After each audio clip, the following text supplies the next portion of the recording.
Today I will be talking about the 5 most common injuries in runners. The first is Achilles tendonitis, which is inflammation in the Achilles tendon, which is located on the back of the calf that runs up the leg. The symptoms are tightness and pain in the Achilles tendon. Also, there will be a loss of flexibility from the buildup of scar tissue, and the pain also may go down into the heel.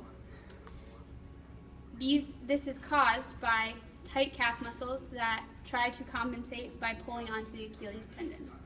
A good way to prevent Achilles tendonitis is to stretch out your calves by using heel drops. You will use a step or something like this where you can drop your heels off of. You will drop off each heel one at a time to stretch the back of the legs, and I will demonstrate.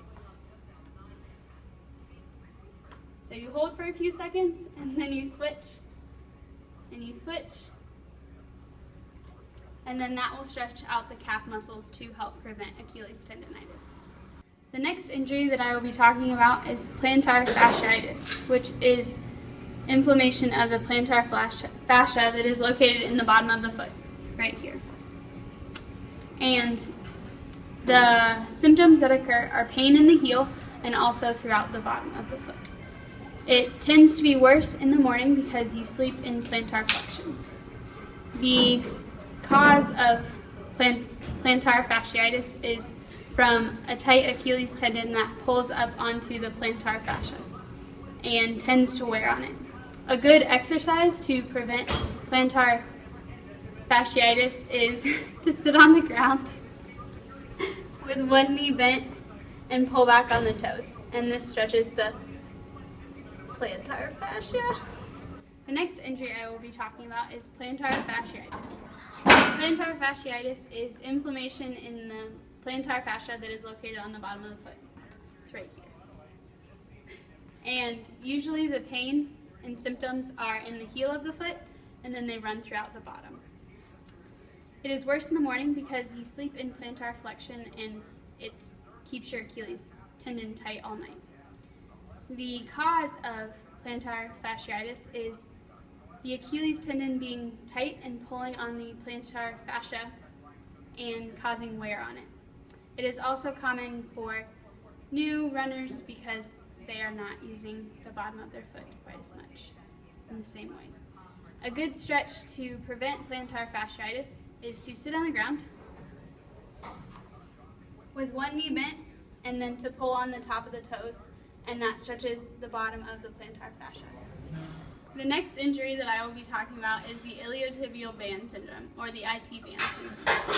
This is inflammation in the IT band, which is located right here along the side of your leg. And the symptoms are pain in the area for the first mile or two of your run, and then eventually they will loosen up and no longer be in pain. Some causes of this are anything that can cause your leg to bend inward. So if you overpronate, or if you're bow-legged, or if you wear worn-in running shoes when you run. A good way to stretch the IT band is to lean on an object, cross your leg over, and then push your hip outwards, just like this. And it stretches the IT band right here. The final injury that I will be talking about today are shin splints. And shin splints are inflammation that is located in the front of the shin in the tendons, located right here. The symptoms that occur are pain and aching in that area and can often go away as you run because the muscles will loosen up. The cause of shin splints are the tired calf muscles that are pulling too much on the tendons located on the front of the leg.